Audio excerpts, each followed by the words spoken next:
আসসালামু আলাইকুম সবাইকে। গতকালকের ভিডিওতে বানানো মাফিন কেকের রেসিপিটা আপনাদের সাথে আজকে শেয়ার করার কথা ছিল আমার, এজন্য আজকে আপনাদের সাথে সেটা শেয়ার করছি। আরশের জন্য বানানো এই কেকটা, মাফিন কেক তো আমি বলছি, কিন্তু আসলে ওইটা সেরকম কেক না। আমি আসলে জীবনের ফার্স্ট টাইম এক্সপেরিমেন্টের জন্য কেকটা বানাইছিলাম। প্রথমে আমি ডিমের সাদা অংশটাকে ভালো করে ফেটিয়ে নিয়েছি। একদম যখন এটা মেঘের তুলার মতো হয়ে গেছে, মেঘের মতো একদম তুলা তুলা হয়ে গেছে, তখন আমি একটু ময়দা আর বেকিং পাউডার নিয়ে তারপরে এটাকে একটু ডিমের সাথে মিশিয়ে নিচ্ছি। তারপর ডিমের কুসুমগুলো দিয়ে দিচ্ছি।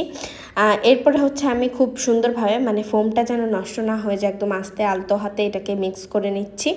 আসলে আমি কখনো এটা বানাইনি, আজকে আমার ফার্স্ট টাইম বানানো। তো আমি কিভাবে বানাইছি সেটা আপনাদের সাথে শেয়ার করছি। চিনিটা কিন্তু আমার আগে দেওয়ার দরকার ছিল, কিন্তু আমি ভুলে গেছিলাম, তাই পরে দিলাম।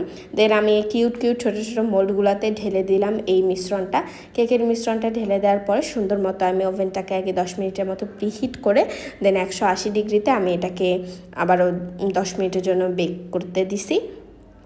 তো আপনি এখানে যাদের একটা ট্রিক্স দিয়ে দিই, যাদের কাছে নাকি ভ্যানিলা এসেন্স নাই, তারা যদি প্যান কেক বা এরকম ছোটো ছোটো কিউট কেক বানাইতে চান, সেখানে আপনারা গোলাপ জল একটু অথবা এলাচের গুঁড়া ইউজ করতে পারেন।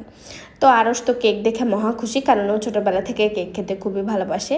ঠান্ডা হওয়ার পর কিন্তু এটা মোল্ড আউট করতে হবে। আর যাই হোক, কেকটা স্পঞ্জ হয়েছিল আর আরশ এটা খুব পছন্দ করছিল।